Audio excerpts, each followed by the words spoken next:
बिस्मिल्लाहिर्रहमानिर्रहीम। अस्सलाम वालेकुम student, my name is Asadur Rahman. We are studying about chapter number 5 that is physical state of matter. अब आपने कहा था इस चैप्टर में पढ़ना है कि हमारे पास मैटर की ज़ाहिरी हालतें कितनी हैं और उनको डिटेल से पढ़ना है। तो लास्ट लेक्चर में आपने मैटर की जो सबसे सिंपलेस्ट फ़िज़िकल स्टेट है उसे स्टडी करना शुरू किया था, डेट इज़ गैसेज स्टेट। अब आपको पता है गैसेस स्टेट में हम किस चीज़ को स्टडी करेंगे, गैसेस को। और आपकी गैसेस की जो ज़्यादातर फिज़िकल प्रॉपर्टीज़ होती हैं वो क्या होती हैं, हमारे पास हैं सेम होती हैं। ठीक है, तो हमने गैसेस की टिपिकल प्रॉपर्टीज़ को स्टडी करना शुरू किया था। टिपिकल का मतलब होता है नुमाया या मखसूस, प्रॉपर्टीज़ क्या होता है, खूबियाँ। तो आपकी गैसेस के अंदर जो उनके अंदर नुमाया खूबियाँ पाई जाती हैं या आपकी जो गैसेस की मखसूस खूबियाँ हैं, हमने उसको पढ़ना क्या किया था, स्टार्ट किया था। ठीक है, अब आपने लास्ट लेक्चर में जो गैसेस हैं आपने उसकी पहली टिपिकल प्रॉपर्टीज़ को स्टडी कर लिया था, डेट इज़ डिफ्यूजन। ठीक है, अब डिफ्यूजन क्या होता है, आपने कहा था कि वो प्रोसेस जिसमें आपके गैस के मालिक्यूल हायर कंसंट्रेशन से लोअर कंसंट्रेशन की तरफ मूव करते हैं, तो उस प्रोसेस को नाम क्या देते हैं, डिफ्यूजन। ये आपने पढ़ लिया था। आज हम उसकी सेकेंड टिपिकल प्रॉपर्टीज़ को स्टडी करेंगे, डेट इज़ अफ्यूजन। अब अफ्यूजन जो है वो कहाँ से निकला है, अफ्यूज़ से। ठीक है, तो अफ्यूज़ का मतलब क्या होता है, खारिज होना। ठीक है, तो अफ्यूजन हम इसको कैसे डिफाइन करेंगे, जस्ट लाइक डिफ्यूजन। यहाँ पर भी गैस के मालिक्यूल हायर कंसंट्रेशन से किसकी तरफ मूव करते हैं, लोअर की तरफ। लेकिन फ़र्क ये है कि जब वो हायर से लोअर की तरफ मूव करते हैं तो एक छोटे से सुराख में से पास करके गुजरते हैं, तो फिर हम उसको डिफ्यूजन नहीं कहेंगे बल्कि उसको नाम क्या देंगे, अफ्यूजन। तो हम इसे कैसे डिफाइन करेंगे, it is escaping of gas molecule. Escape का मतलब क्या होता है, बचकर निकलना या निकल जाना। तो आपके गैस के मालिक्यूल का बचकर निकलना थ्रू अ टाइनी होल, एक छोटे से सुराख से। तो अगर आपके गैस के मालिक्यूल जो हैं वो एक छोटे से सुराख से बाहर की तरफ निकल जाएं, कहाँ पर, इनटू अ स्पेस, स्पेस में विद लेसर प्रेशर, जिस तरफ उसका प्रेशर कम है उस तरफ अगर आपके गैस के मालिक्यूल छोटे से सुराख से मूव करके उसकी तरफ मूव करते हैं तो उस प्रोसेस को नाम क्या देते हैं, अफ्यूजन। चलें अब इस डेफिनेशन को पहले समझते हैं एग्जाम्पल की मदद से, फिर उसके बाद नेक्स्ट चलते हैं। अब इसके लिए हमारे पास हमारी रोज़मर्रा ज़िंदगी में एक एग्जाम्पल ले लेते हैं कि हमारा जब साइकिल का टायर, ठीक है, या गाड़ी का टायर क्या हो जाता है, पंचर हो जाता है। अब आपके पास सपोज करते हैं हमारे पास एक टायर है। ठीक है, अब आपने टायर के अंदर हवा को भरा हुआ है, तो अंदर जो है एयर का प्रेशर ज़्यादा है और बाहर आपके एटमॉस्फेयर में जो एयर का प्रेशर है उसकी निस्बत क्या है, कम है। अब क्या होता है, जब कोई कांटा या जब कोई हमारे पास कील जो है आपके टायर के अंदर चुभ जाता है, तो जैसे हम उसे निकालेंगे तो वहाँ पर एक छोटा सा क्या बन जाएगा, सुराख बन जाएगा। अब क्या होगा कि आपके जो टायर है उससे आपकी उसके अंदर से हवा जो है वो बहुत तेज़ी से उस छोटे से सुराख से मूव करके कहाँ पर आएगी, बाहर की तरफ आना शुरू करेगी। अब ऐसा क्यों है, क्योंकि अंदर प्रेशर ज़्यादा है और बाहर प्रेशर क्या कम है। तो अब आपके मालिक्यूल मूव कर रहे हैं फ्राम हायर टू लोअर, लेकिन अब कहाँ से मूव कर रहे हैं, एक छोटे से सुराख में से मूव कर रहे हैं। तो इसलिए इस प्रोसेस का नाम क्या होगा, हमारे पास है अफ्यूजन। तो इसका मतलब है जब आपका टायर पंचर हो जाता है तो आपकी जो एयर है वो तेज़ी से बाहर आती है एक छोटे से सुराख में से मूव करके, तो इस प्रोसेस को नाम क्या देंगे, अफ्यूजन। तो when a tyre get puncture, जब आपके जो टायर है वो क्या हो जाता है, पंचर हो जाता है, तो एयर अफ्यूज आउट, तो आपकी जो हवा है वो टायर के अंदर से तेज़ी से छोटे से सुराख से मूव करके बाहर आ जाती है। तो इस प्रोसेस को नाम क्या देते हैं, अफ्यूजन। या अफ्यूजन की हमारे पास क्या होगी, पहली एग्जाम्पल होगी। ठीक है, तो अब आपने डेफिनेशन में ये कहा था जब वो छोटे से सुराख से मूव करेंगे हायर कंसंट्रेशन से लोअर कंसंट्रेशन की तरफ, तो उसको नाम क्या देंगे, अफ्यूजन। तो ये अफ्यूजन की हमारे पास क्या होगी, फर्स्ट एग्जाम्पल। अब हम इसकी सेकेंड एग्जाम्पल देखते हैं। सेकेंड एग्जाम्पल लेने के लिए यहाँ पर देखिए मैंने एक कंटेनर लिया। ठीक है, जस्ट लाइक जैसे हमने कल डिफ्यूजन के अंदर कंटेनर ड्रॉ किया था। अब मैंने इस कंटेनर को भी सेंटर में से क्या की, इसकी पार्टीशनिंग की, जैसे हमने डिफ्यूजन के लिए यहाँ पर इसको पार्टीशनिंग की थी। लेकिन फ़र्क क्या है, कल जो मैंने पार्टीशनिंग की थी वो मुकम्मल की थी। आज जो मैंने इस कंटेनर को मैंने यहाँ पर इसकी पार्टीशनिंग की है, यहाँ पर उसके सेंटर में क्या रखा है, छोटा सा सुराख रखा है। अब मैं क्या करता हूँ, यहाँ पर मैं एक तरफ क्या ले लेता हूँ, गैस ले लेता हूँ। आप कोई कलर गैस ले लें, जैसे हमने कर ली थी NO2, उसका कलर क्या होता है, ब्राउन कलर, ताकि आप उसे इजीली क्या कर सकें, ऑब्जर्व कर सकें। और जो कंटेनर का दूसरा हिस्सा होता है हम उसे क्या करते हैं, खाली छोड़ देते हैं, ठीक है, वो हमारे पास वैक्यूम है, ठीक है, खाली जगह। अब क्या होता है कि आपको पता है कि जो आपके गैस के मालिक्यूल हैं वो कौन सी मोशन शो करते हैं, रैंडम मोशन। अब वो रैंडम मोशन क्यों शो करते हैं, आपको पता है कि गैस के मालिक्यूल के दरमियान इंटर मालिक्यूलर फोर्स सबसे ज़्यादा क्या होती है, वीक, ठीक है। जब वीक होगी तो उनके दरमियान आपके गैस के मालिक्यूल क्या होंगे, दूर दूर पाए जाएंगे। जब दूर दूर होंगे तो उनके दरमियान एम्प्टी स्पेस क्या होंगी, ज़्यादा से ज़्यादा। जब खाली जगह ज़्यादा होंगी तो आपके गैस के मालिक्यूल इन खाली जगह के अंदर आसानी से एक जगह से दूसरी जगह क्या करेंगे, मूव करेंगे, तो वो मोशन शो करेंगे। अब आपको पता है उसको मूव करने के लिए क्या चाहिए, एनर्जी, और वो एनर्जी कहाँ से लेता है, अपनी सराउंडिंग से। और उनके पास जो एनर्जी होती है वो किस फॉर्म में होती है, काइनेटिक एनर्जी। तो इनके पास काइनेटिक एनर्जी भी होती है जो बहुत ज़्यादा होती है, इनके अंदर खाली जगह भी बहुत ज़्यादा है। तो इस वजह से आपके गैस के मालिक्यूल क्या शो करते हैं, रैंडम मोशन। कल आपने देखा था रैंडम मोशन क्या होता है। रैंडम मोशन क्या होता है कि जिसमें आपका जो मालिक्यूल है इर्रेगुलर मोशन शो करता है, कभी इधर को मोशन शो कर रहा है, कभी इधर को शो कर रहा है, कभी इधर को शो कर रहा है, कभी इधर को, कभी ऊपर को, कभी नीचे, यानी इर्रेगुलर मोशन। किसी भी डायरेक्शन में जब वो मोशन शो कर रहा है तो इस मोशन को नाम, इस इर्रेगुलर मोशन को नाम क्या दे रहे हैं, रैंडम मोशन। तो आपके गैस के मालिक्यूल में इंटरमालिक्यूलर फोर्स के वीक होने, एम्प्टी स्पेस ज़्यादा से ज़्यादा होने और काइनेटिक एनर्जी के हाई होने की वजह से आपके गैस के मालिक्यूल क्या करते हैं, रैंडम मोशन क्या करते हैं, शो करते हैं।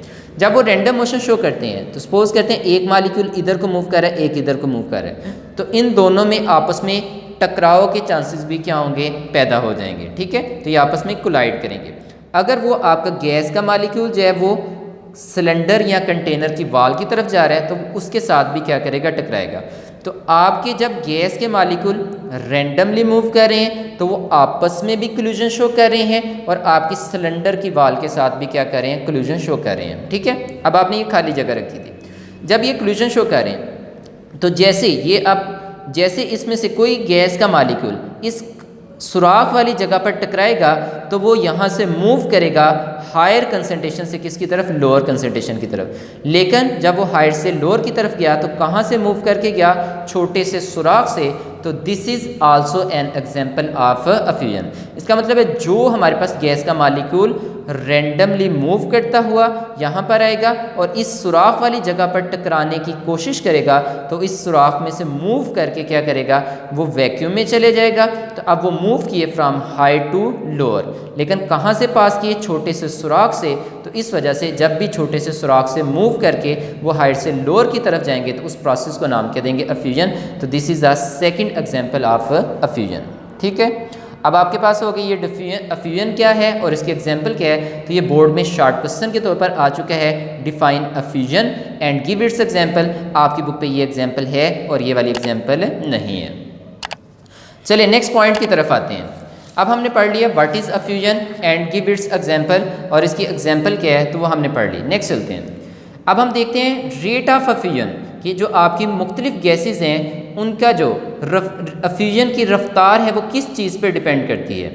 तो आपकी जो गैस है उसकी अफ्यूजन की जो रफ्तार है वो डिपेंड करती है मालिकुलर मैस पे। डिफ्यूजन में भी आपने यही बात देखी थी कि वो भी मालिकुलर मैस पे डिपेंड करता है, और आपकी जो अफ्यूजन की रफ्तार है वो भी तमाम गैसेस के मालिकुलर मैस के ऊपर क्या करता है, डिपेंड करता है। अब आपकी मुख्तलिफ किस्म की गैसेज होती हैं जिनका मैसेज एक दूसरे से क्या होती है, डिफरेंट होती है। तो हर गैस का मालिकुलर मैस दूसरे से डिफरेंट है, तो उस वजह से उनमें रेट ऑफ अफ्यूजन यानी अफ्यूजन की जो रफ्तार होगी वो भी क्या होगी, डिफरेंट होगी। चलिए इस बात को समझने के लिए सपोज करते हैं कि हमारे पास गैस के ऐसे मालिक्यूल हैं, ठीक है, जिनका साइज छोटा है, जिनका मालिकुलर मैस क्या कम है।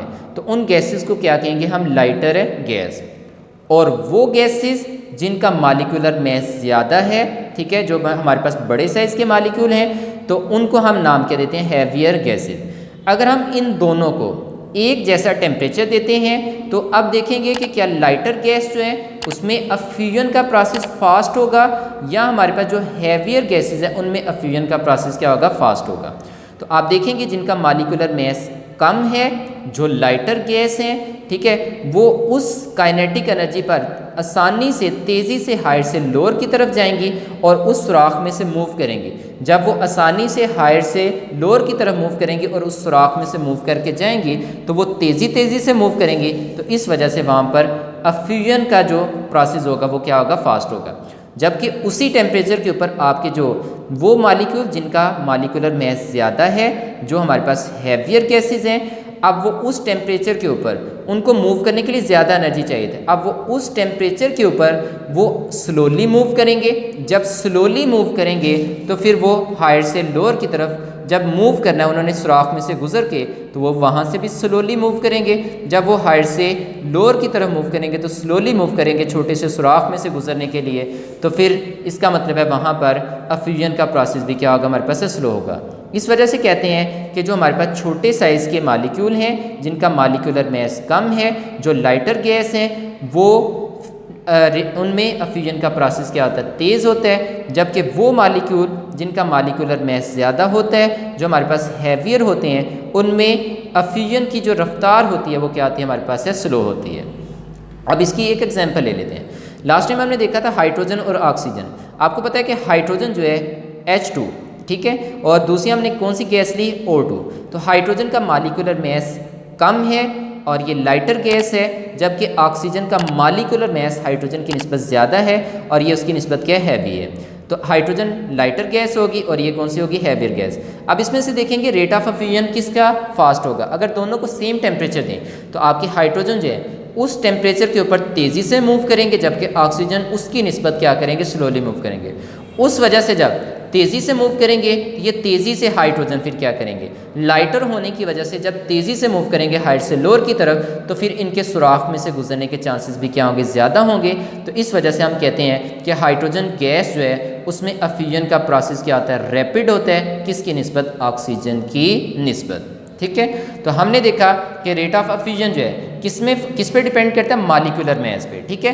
तो वो मालिक्यूल जिनका मालिकुलर मैस ज़्यादा होगा उसमें रेट ऑफ अफ्यूजन, जो अफ्यूजन की रफ्तार है वो स्लो होगी, और वो मालिक्यूल जिनका साइज़ क्या होता है, छोटा होता है, मालिकुलर मैस कम होता है, उसमें रेट ऑफ अफ्यूजन क्या होता है, फास्ट होता है। जैसा कि हाइड्रोजन में रेट ऑफ अफ्यूजन क्या है, फास्ट है, जबकि ऑक्सीजन में रेट ऑफ अफ्यूजन क्या हमारे पास है, स्लो है। अब आपके पास ये हमारे पास सेकंड प्रॉपर्टीज़ को हमने स्टडी किया, बुक से आप देख लें।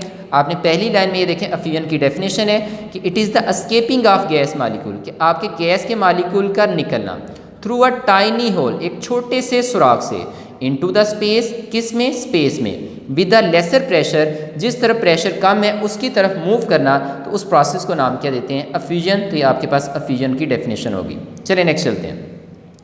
अब इसकी एग्जांपल साथ ही लिखी हुई है, when a tyre get puncture, जब आपका जो टायर है वो क्या करता है, पंचर हो जाता है, तो एयर अफ्यूज आउट, जो आपकी टायर के अंदर है हवा का प्रेशर ज़्यादा है, वहाँ से एयर तेज़ी से किसकी तरफ आएगी, बाहर की तरफ। अब वो छोटे से सुराख में से मूव करके आ रही है, तो this is an example of effusion. तो ये हमारे पास अफ्यूजन की क्या होगी, एग्जाम्पल होगी। यहाँ पर नेक्स्ट आप हेडिंग बना लें, रेट ऑफ अफ्यूजन, कि जो अफ्यूजन की रफ्तार है वो किस चीज़ पे डिपेंड करती है। तो effusion depend upon molecular message, आपके गैस के मालिकुलर मैसेज पे क्या करता है, डिपेंड करता है।